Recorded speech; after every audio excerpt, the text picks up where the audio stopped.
Imagine it's a typical weekday afternoon. You pull out your phone to check a message, and the screen just hangs. You look up, and all around you, people stop mid-stride, staring down at their own unresponsive screens. The global internet has just gone down. This immediate wave of panic stems from a measurable biological crisis. You are experiencing the first stages of chemical withdrawal. This diagram of the brain's neural pathways shows how digital platforms train our biology. Notifications fire up dopamine nodes in rapid succession. When the connection dies, those pathways go completely dark. Your natural levels of serotonin and oxytocin rapidly deplete to critical levels. This chemical crash induces immediate mood dysregulation. Clinical studies show this sudden withdrawal triggers intense feelings of isolation, heightened anxiety, and anhedonia, the complete inability to feel pleasure. Our digital infrastructure operates as society's central nervous system. When the connection is severed, the breakdown of our cities mirrors the biological withdrawal happening inside our heads. The immediate casualty of this withdrawal is the local cashless economy. Digital wallets and mobile payment platforms instantly fail. You see this physical reliance at local storefronts. Small businesses run on collections of UPI and mobile payment QR codes taped to a counter. When the connection drops, this entire layer of hyperlocal commerce ceases to exist. This local freeze scales up into macro financial paralysis. ATMs shut down and corporate payrolls halt. Consumer-side banking relies entirely on remote cloud servers to verify every single transaction, and without the internet, those servers are unreachable. There is a major exception to this freeze.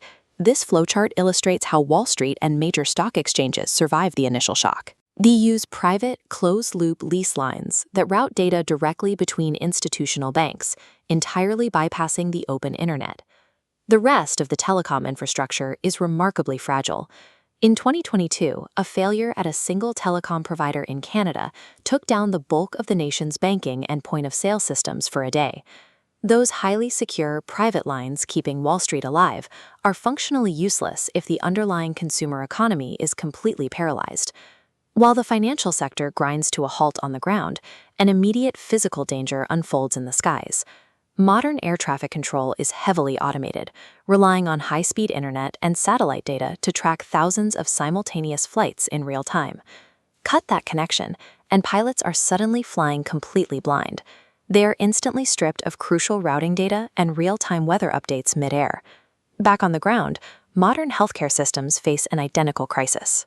Telemedicine networks die, and cloud-based digital health records suddenly vanish. Doctors are instantly paralyzed. In emergency rooms, staff cannot pull up patient histories, verify life-saving prescriptions, or coordinate urgent care across departments. A 24-hour global blackout triggers a lethal disruption of the core infrastructure keeping humanity alive.